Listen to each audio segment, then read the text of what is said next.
From Studio B on the campus of Washington State University, this is your weekly sports update on WSU's Cougar Corner.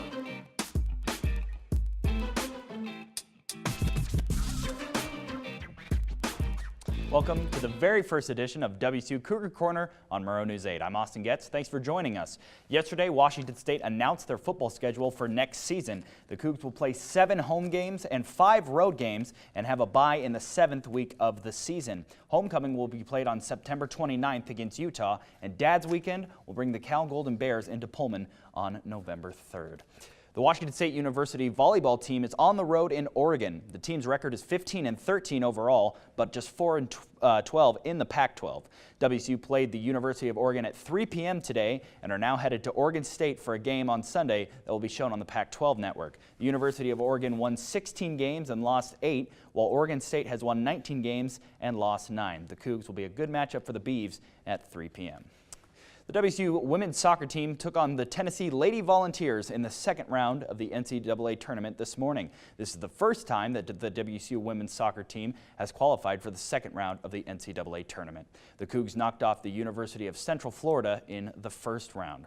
Now, here is our basketball correspondent Jay Slaughter with news on the WSU and other NCAA basketball.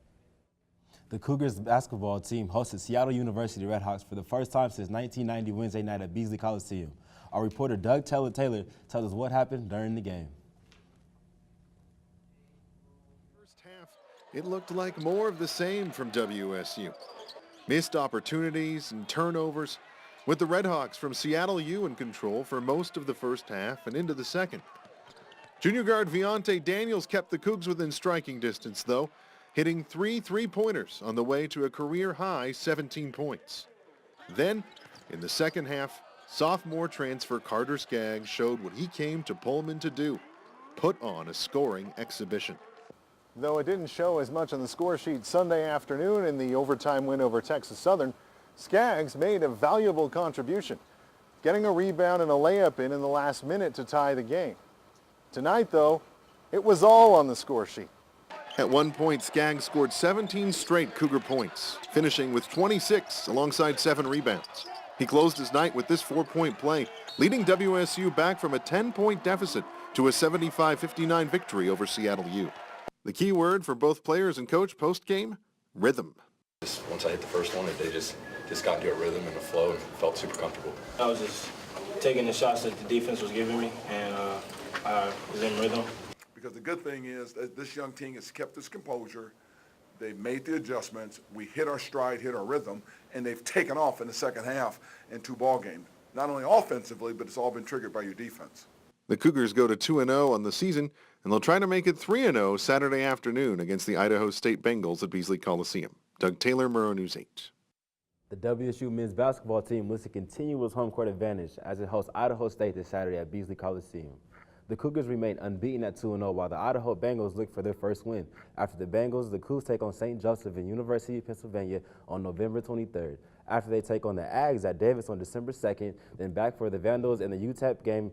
In those games, the Cougs travel to Indiana to play IUPUI. The UCLA basketball program is deciding a proper punishment for the players accused of shoplifting in China.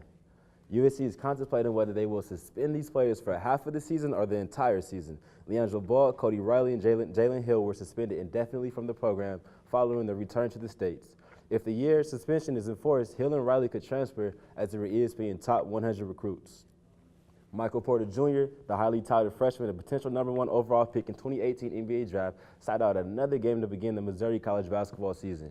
Porter Jr. has a hip injury, and some are wondering about the extent of his injury. Missouri played Utah and was defeated 77-59, beginning their season 0-2. When we come back, we'll tell you about the feud between NFL owner Jerry Jones and NFL Commissioner Roger Goodell, and Kevin Durant comments on loyalty in the NBA.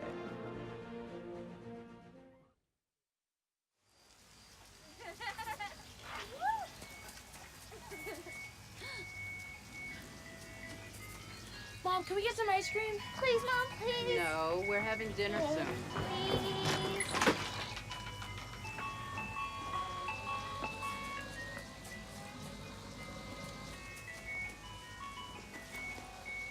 You don't have to be perfect to be a perfect parent. There are thousands of children in foster care who will take you just as you are.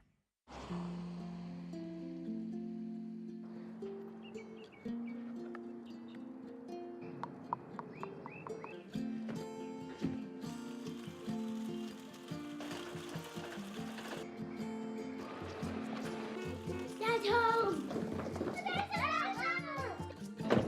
Yeah. The smallest moments can have the biggest impact on a child's life. Take time to be a dad today. Ex-NFL player Fred McNeil is identified as the first case of brain disease, chronic traumatic encephalopathy, or CTE, in a living person. CTE is linked to football and the repetitive head and brain trauma sustained by competing in the sport. Lead author of the study that made the discovery, Dr. Bennett Omalu, is credited for discovering CTE in professional football players. NFL owners denied fellow owner Jerry Jones a request for a special meeting to discuss the pending contract of NFL Commissioner Roger Goodell. The owners planned a special session at a different NFL meeting December 13th in Irving, Texas, where they plan to extend Goodell's contract. This is the latest story in an ongoing battle between Goodell and Jones. Well, 1 week after his 2017 season came to an end, Seattle Seahawks cornerback Richard Sherman offered an update on his status heading into the surgery. He took a shot at the NFL for continuing to have football on Thursday night, and his expected recovery time after surgery on his ruptured Achilles tendon is expected optimistically at 4 to 5 months. Kevin Durant, in an exclusive interview, said winning the finals over LeBron felt like a passing of the torch. The former league MVP, Durant, sat down with Bleacher Report to share how he feels about his career and how it's progressed. Durant speaks about the Sonics fondly. Later in the interview, Durant said, "Ain't no such thing as loyalty in the NBA." Jose Altuve and Giancarlo Stanton are your 2017 American and National League MVPs. Altuve led the league in hits and a batting average with a 3.46 average, and this is year's Golden Glove second baseman. Giancarlo Stanton led the league in home runs with 59 and led the league with 132 RBIs.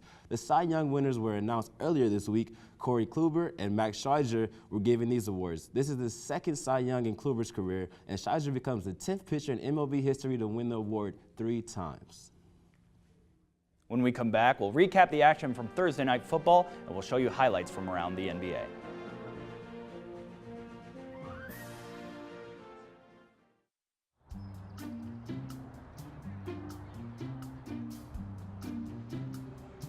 Don't worry, 74 people were picked before me in the NFL draft. To fight childhood obesity, United Way and the NFL are helping kids play at least 60 minutes a day. Okay, time for the team obstacle course. What this place needs is more healthy kids. To get involved or donate, go to unitedway.org/play60.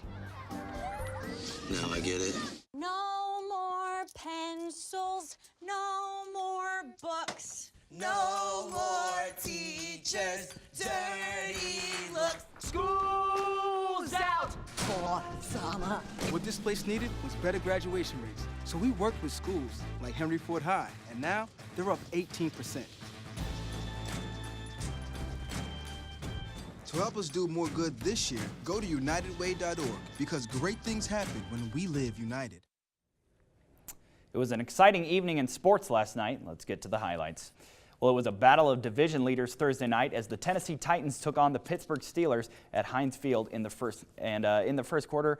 Ben Roethlisberger, looking downfield, finds his man Antonio Brown. This was the first of 3 touchdown receptions, as here it is. Finding his man for a 41-yard touchdown. There it is. Business is booming. Steelers go up 7-0. Later on, Marcus Mariota, as we see him coming up here, former Oregon Duck, keeps it himself and scores a 7-yard touchdown. That would put the Titans down by 3. But it wouldn't remain a close game for long. The Steelers would block this Titans field goal, and they would eventually run away with this one. Your final score, 40-17 in favor of Pittsburgh.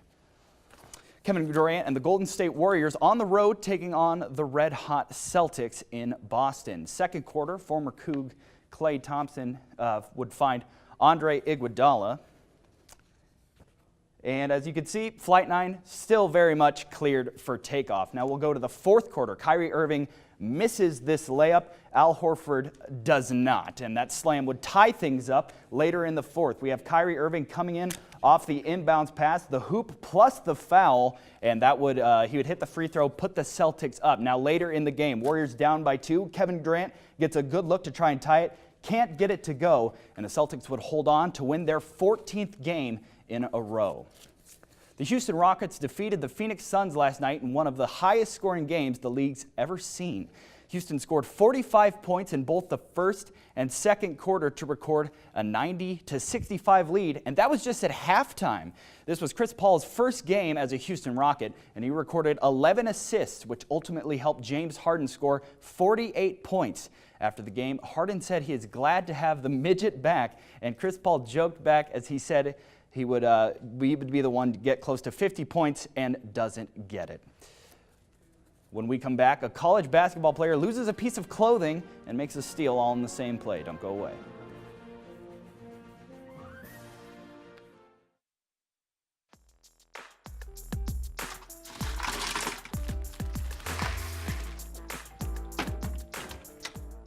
Thank you.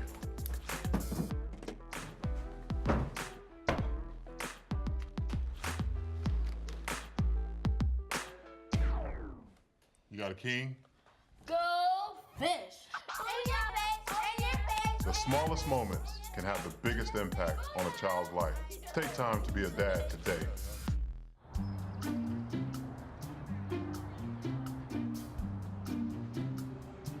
Don't worry, 74 people were picked before me in the NFL draft. To fight childhood obesity, United Way and the NFL are helping kids play at least 60 minutes a day. Okay, time for the team obstacle course. Yay! What this place needs is more healthy kids. To get involved or donate, go to unitedway.org/play60. Now I get it. Check this out. Indiana University's Devontae Brand makes a steal in Wednesday night's game against Seton Hall holding his shoe. Just his shoe. Fantastic. You know what they call that, Jay? What do they call that? Good footwork. Good footwork. Does he have to get a sock deal with Jordan now? Right, I know. You see these that. guys with sponsored shoe deals, but you might get some Strideline socks in You there. got to get some socks in there. That was a steal and that was a stat. Right. Absolutely. Well, that's all we have for you in this first edition of WSU Cougar Corner on Murrow News 8. Join us every Friday night, and don't forget to follow Murrow News 8 on Facebook and Twitter.